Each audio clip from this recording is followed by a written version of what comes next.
வணக்கம் நண்பர்களே. நம்ம இந்த வீடியோவில் என்ன பார்க்க போகிறோம் அப்படின்னா, அழகு 3 தமிழின் தொன்மை, சிறப்பு, திராவிட மொழிகள் தொடர்பான செய்திகள். அதில் 9th புக்கில் இருக்க திராவிட மொழி குடும்பம். ஓகேங்களா? திராவிட மொழி குடும்பம் பார்க்க போகிறோம். திராவிட மொழிகளுள் மூத்த மொழியாய் விளங்குவது தமிழ். திராவிட மொழிகளுள் மூத்த மொழியாய் விளங்குவது தமிழ். இதில் முக்கியமான பாயிண்ட் மட்டும் எடுத்து சொல்லிடுறேன். அதை மட்டும் அப்படி நோட் பண்ணிகிட்டே வாங்க. செம்மொழி தமிழில் சிறப்பை திறனியங்கம் எடுத்துரைத்து மகிழ்கின்றனர் அப்படின்றாங்க. ஓகேங்களா? தமக்கு தோன்றிய கருத்துக்களை பிறருக்கு உணர்த்த மனிதர் கண்டுபிடித்த கருவி மொழி. தமக்கு தோன்றிய கருத்துக்களை மனிதர் கண்டுபிடிக்க முதல் தோன்றது என்ன? அது மொழிதான்றாங்க. முதலில் தம் எண்ணங்களை மெய்ப்பாடுகள், சைகைகள், ஒளிகள், ஓவியங்கள் முதலியவற்றின் மூலமாக பிறருக்கு தெரிவிக்க முயன்றனர். அப்புறம் இந்த கொஸ்டின்ஸ் எப்படி கேட்பாங்க? முதலில் நமக்கு எண்ணங்களை எப்படிலாம் வெளிப்படுத்தியிருக்காங்க அப்படின்னு பார்த்தோம்னா, மெய்ப்பாடுகள், சைகைகள், ஒளிகள், ஓவியங்கள் முதலியவற்றின் மூலமாக பிறருக்கு தெரிவிக்க முயன்றனர். இவற்றின் மூலம் பருப்பொருட்களை மட்டுமே ஓரளவு உணர்த்த முடிந்தது, நுண்பொருட்களை உணர்த்த முடியவில்லை. இந்த கேள்வி அப்படியே கூட்டல் வைப்பாங்கப்பா. அதனால் ஒளிகளை உண்டாக்கி பயன்படுத்த தொடங்கினர். சைகையோடு சேர்ந்து பொருள் உணர்த்திய ஒளி காலப்போக்கில் தனியாக பொருள் உணர்த்தும் வலிமை பெற்று மொழியாக வளர்ந்தது. காலப்போக்கில் என்ன பண்ணியிருக்காங்க? வலிமை பெற்று மொழியாக வளர்ந்தது அப்படின்னு சொல்லியிருக்காங்க. இதில் பார்த்தோம்னா, மனித இனம் வாழ்ந்த இட அமைப்பும் இயற்கை அமைப்பும் வேறுபட்ட ஒளி முயற்சிகளை தூண்டின அப்படின்றாங்க. ஓகேங்களா?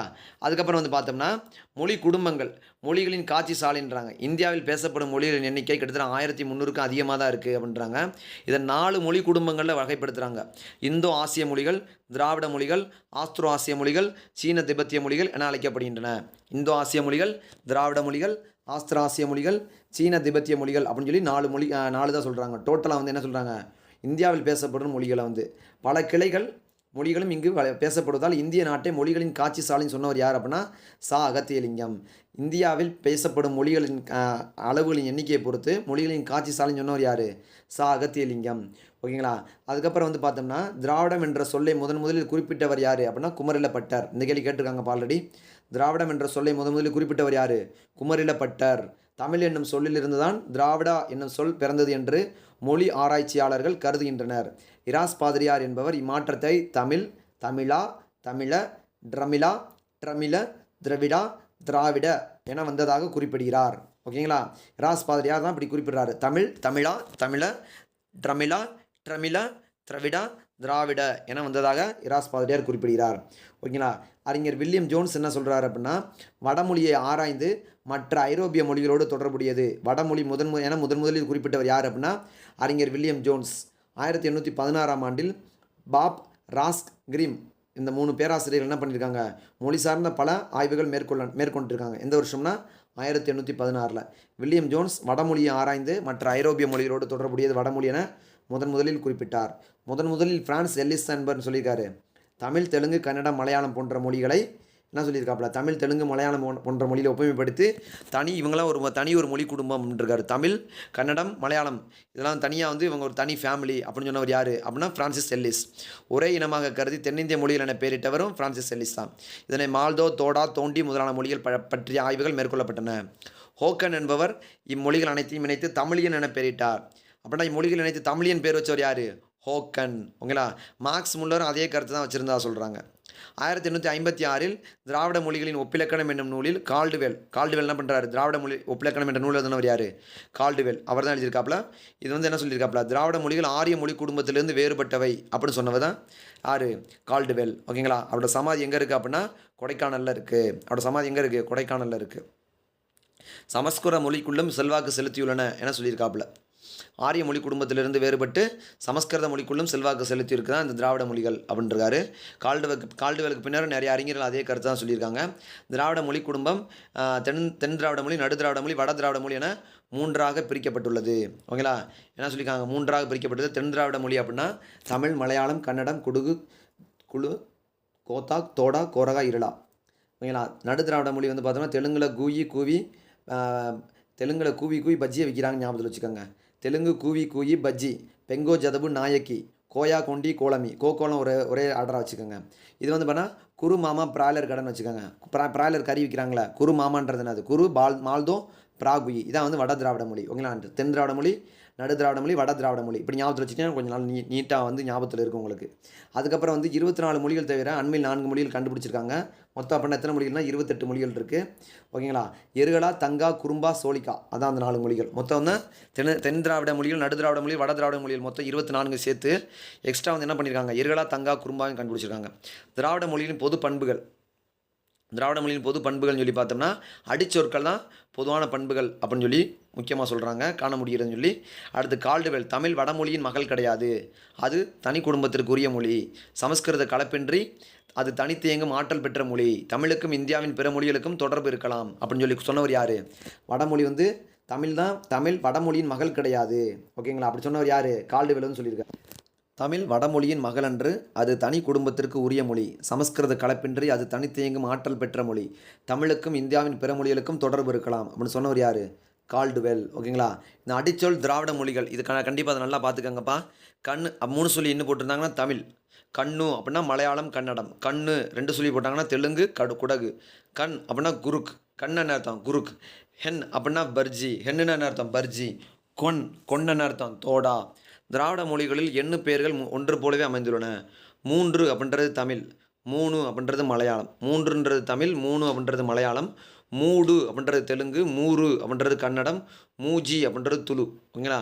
அடுத்து குரில் நெடில் வேறுபாடு. இதெல்லாம் திரும்ப திரும்ப நல்லா பார்த்து 1க்கு 2 தடவை பார்த்து நல்லா எழுதி வச்சு பார்த்தா தான் நமக்கு நல்லா நிற்கும். திராவிட குரில் நெடில் வேறுபாடில் திராவிட மொழியில் உயிரெழுத்துக்கள் குரில் நெடில் வேறுபாடுகள் பொருளை வேறுபடுத்த துணை செய்கின்றன.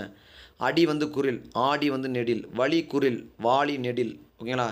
அடுத்து பால் பாகுபாடை பொறுத்த வரைக்கும் திராவிட மொழிகளில் பொருட்களின் தன்மையொட்டி பால் பாகுபாடு அமைந்துள்ளன. திராவிட மொழிகளில் பொருட்களை தன்மையொட்டி, வடமொழியில் ஆனால் அப்படி கிடையாது. உயிரற்ற பொருட்களுக்கு கண்ணுக்கு புலப்படாத நுண்பொருள்கள் கூட ஆண் பெண் என பாகுபடுத்தப்படுகின்றன வடமொழியில்.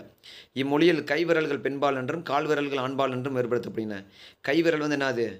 ஓகேங்களா? கைவிரல்கள் பெண்பால்ன்றாங்க, கால்விரல் ஆண்பால்ன்றாங்க. ஜெர்மன் மொழியிலும் இத்தகைய தன்மை காண முடிகிறது.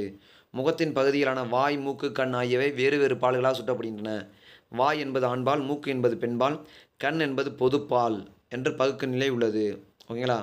திராவிட மொழிகளில் ஆண்பால் பெண்பால் என்ற பகுப்பு உயர்திணை ஒருமையில் காணப்படுகிறது. அக்ரணை பொருட்களையும் ஆண் பெண் என்று பால் அடிப்படையிலும் பகுத்தாலும் அவற்றிற்கான பால் பாகாடு விகுதிகள் இல்லை. ஓகேங்களா? அப்படின்னா விகுதி இல்லைன்றாங்க. வினைச்சொற்கள் ஆண் பெண் என்ற பகுப்பை உணர்த்தின. எடுத்துக்காட்டு கடுவன்னா மந்தி, களிறுனா பிடி. அதாவது கடுவன்றது ஆண் குரங்கு, மந்தின்றது பெண் குரங்கு. களிறுன்றது ஆண் யானை, பிடின்றது பெண் யானை. இப்போ அதுக்காண்டி சொல்ல வராங்க. வினைச்சொற்களை பொறுத்தவரை ஆங்கிலம் போன்ற மொழிகளிலும் வினைச்சொல் காலத்தை மட்டுமே காட்டும். தவிர இந்த கேள்வி கேட்பாங்கப்பா கண்டிப்பாக. திணைப்பால் எண் இடம் ஆகிய வேறுபாட்டை காட்டுவதில்லை. திராவிட மொழிகளின் வினைச்சொற்கள் இவற்றை தெளிவாக காட்டுகின்றன. எடுத்துக்காட்டு வந்தான் உயர்திணை, ஆண்பால் படற்கை ஒருமை. வந்தான்றதுனா அது உயர்திணை, ஆண்பால் படற்கை ஒருமை. இவ்வியல்புக்கு மாறாக மலையாள மொழி மட்டுமே அமைந்துள்ளது. மலையாள மொழி மட்டும்தான் இதற்கு அகேன்ஸ்ட் அமைஞ்சிருக்குன்றாங்க. ஆண் பெண் பகுப்பை அறிந்து கொள்ள முடியும் திணைப்பால் எண்ணில். ஓகேங்களா? திராவிட மொழியில் பொது பண்புகளை பெற்றிருக்கின்றன. ஓகேங்களா? இதெல்லாம் தேவையில்லை. அதுக்கப்புறம் சில திராவிட மொழிகளின் பழமையான இலக்கிய இலக்கணங்கள் இது முக்கியமாக கேட்பாங்கப்பா.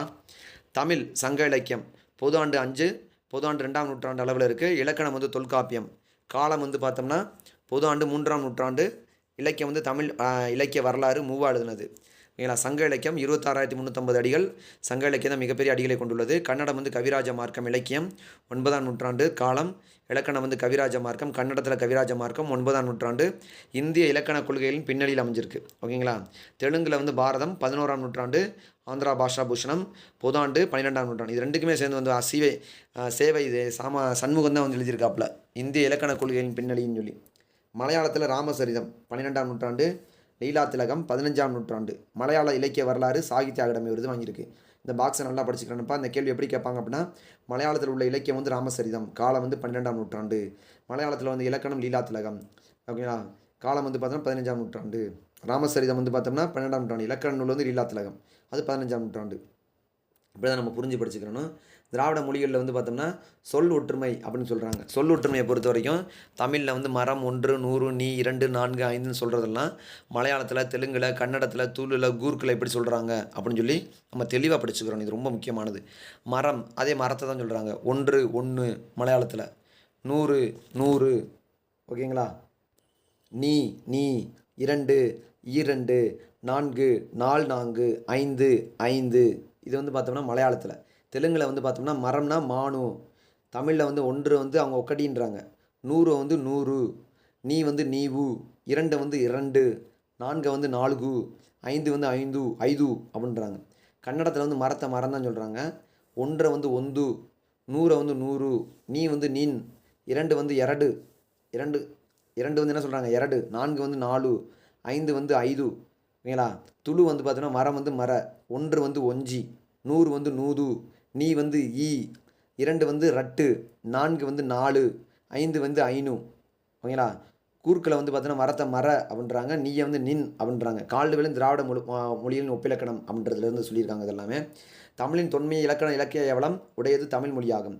இலங்கை, Malaysia, Burma, Singapore, Indonesia, Fiji தீவு ஆகிய நாடுகள் மட்டுமில்லாமல் தென்னாப்பிரிக்கா, மொரிசியஸ்லையும் என்ன பண்ணுறாங்க, ஆஸ்திரேலியா, ட்ரினிடட் நாடுகளிலும் பெருமையுடையது தமிழ் மொழி. ஓகேங்களா.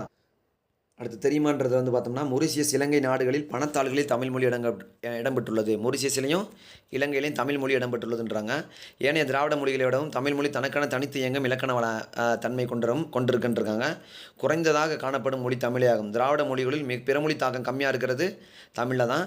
தமிழ் மொழி திராவிட மொழிகளின் சிலவற்றின் தாய்மொழியாகவும் கருதப்படுகிறது. சொல்வளமும் சொல்லாட்சியும் கொண்டது, ஒரே பொருளை குறிக்கும். கல்வெட்டுகள் பெரும்பாலாக தமிழ்லேயே அமைஞ்சிருக்கின்றிருக்காங்க. தமிழின் பல அடிச்சொற்கள் ஒளியன்கள்ன்றாங்க. தமிழின் பல சொற்கள் என்ன சொல்கிறாங்க, ஒளியன்கள். சுட்டுப்பெயர்களும் மூவிடப் பெயர்களும் பெரும்பாலும் குறிப்பிடப்பட்டுள்ளன. ஒப்பியல் ஆய்வுக்கு பெருந்துணையாக உள்ளன. மூல திராவிட மொழிகளின் பண்புகள் பலவற்றை பேணி காத்திருக்கின்றாங்க இந்த தமிழ் மொழி. ஓகேங்களா.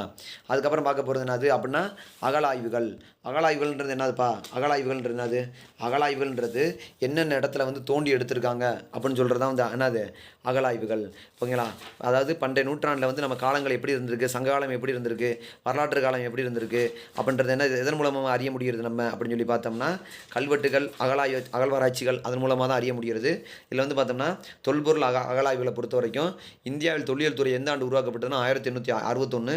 தமிழ்நாட்டு தொல்லியல் துறை எந்த ஆண்டு உருவாக்கப்பட்டதுன்னா 1961. அது 1861, நமது 1961. ஓகேங்களா. இதுதான் அந்த அகழாய்வை பொறுத்த வரைக்கும். அகழாய் சிந்துவெளி நாகரிகம் கண்டுபிடிப்பு இந்திய தொல்லியல் துறை 1861. அத்திரம்பாக்கம் வந்து 1863 ராபர்ட் புருஸ்புட் கண்டுபிடிச்சிருப்பாரு.